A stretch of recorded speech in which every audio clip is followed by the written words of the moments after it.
सहारा का मुद्दा एक बार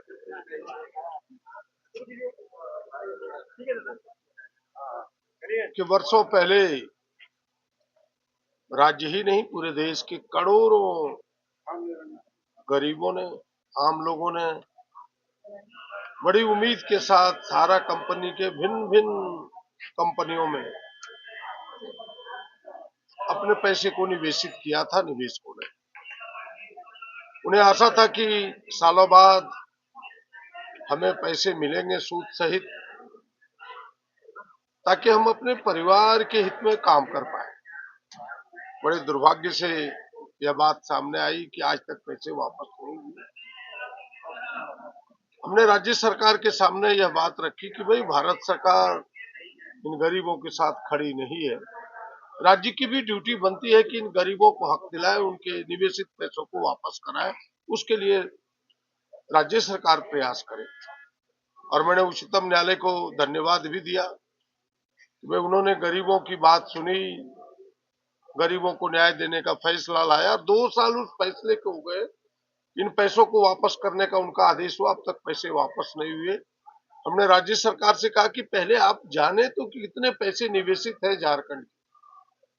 केवल आपने एक टोल फ्री नंबर जारी किया है, उसके आगे आपके पास कुछ है नहीं। एक पोर्टल का निर्माण करें ताकि आप अपने निवेशकों को, झारखंड को जान सके, उनके कितने पैसे निवेशित है, इसको विस्तार से जान सके। और केवल पत्राचार से काम मत चलाएं, आप एक टीम भेजें सेक्रेटरी स्तर के, ताकि सेंट्रल रजिस्ट्रार ऑफ जो कोऑपरेटिव है उनसे बात कर सके, जिनकी यह जिम्मेवारी मिली है पैसों को वापस करने का। सरकार ने बात मानी है कि पहले हम प्रयास करेंगे अपने अफसरों को भेज करके, अधिकारियों को भेज करके निवेशकों की सूची को लाने का, निवेशित पैसों की चीजों को लाने का।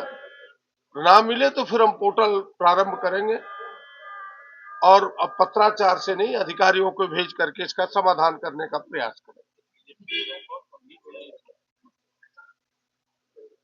हमने पहले ही कहा कि जो भारत सरकार में लोग बैठे हैं वो गरीबों के हक में नहीं है, वो सहारा इंडिया जैसे लोगों के हित में काम करने वाले लोग हैं।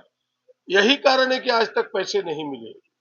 अगर गरीबों के हक में काम करने वाले, उनके हित में काम करने वाले लोग देश की सत्ता पर होते तो आज तक ये पैसे वापस आ गया होता।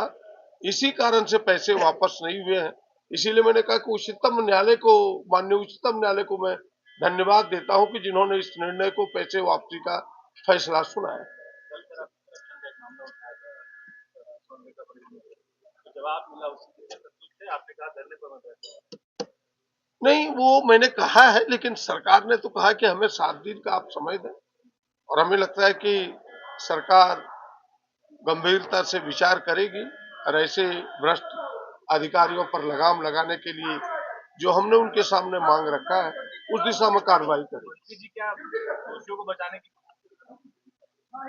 बिल्कुल, हम कह सकते हैं कि अभी उत्तर जो सरकार की तरफ से आया वो संतोषजनक नहीं है। हमें लगता है कि उतनी गहराई से विषयों को मंत्री जी के ध्यान में नहीं आया है। मैंने ध्यान में लाया है। अब सरकार जरूर सोचेगी जो इस राज्य की जनता चाहती है, जो हम सब चाहते हैं। Thank you. सदन में सत्ता पक्ष के विधायक भी जो है मंत्रियों के जवाब से संतुष्ट नजर नहीं आ रहे और कहीं न कहीं विपक्ष की भूमिका में सत्ता पक्ष के विधायक नहीं, विपक्ष की भूमिका नहीं होती। हम सब जनता के प्रतिनिधि हैं। जनता के सवालों को, जनता के दर्द को बयां करना हमारी ड्यूटी है। उनके दर्द को सरकार जो समाधान के फोरम है उसके पास रखना जरूरी है, जो अथॉरिटी है समाधान की।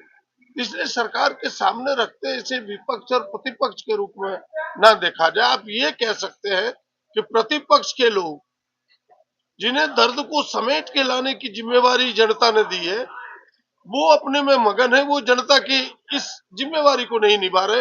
ये आप कह सकते हैं। Thank you. भाजपा कह रही है कि सदन में उनकी आवाज नहीं सुनी जा रही है।